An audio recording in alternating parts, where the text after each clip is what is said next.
Hello সবাইকে। তো আজকে গিয়েছিলাম কলকাতার টালা হাটে। তো আমরা ট্রেনে করে গিয়েছিলাম টালা স্টেশন। এটা টালা স্টেশনে নেমে কিছুটা হাঁটা রাস্তা। আর এই যে এই খালের ধার বরাবর এই হাটটা বসে। এই যে এসেই দেখলাম কতগুলো হাঁসের বাচ্চা, আর এই যে কতগুলো পাখি, আর একটা চলে এসেছি কুকুরের দোকান।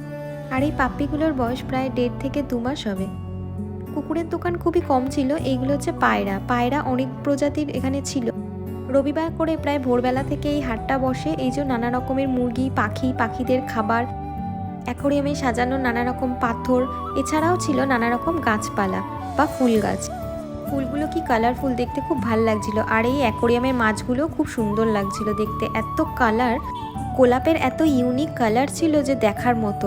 এগুলো তো লোকাল দোকানে পাওয়া যায় না, ওখানে সব রকমই পাওয়া যায়। এখান থেকে কিছু কেনার আগে দরদাম করে দেখে নিয়ে কেনা ভালো। যাই হোক, আজকের ভিডিওটা এতটুকুই। ভালো লাগলে চ্যানেলটা সাবস্ক্রাইব করে দিও। টাটা।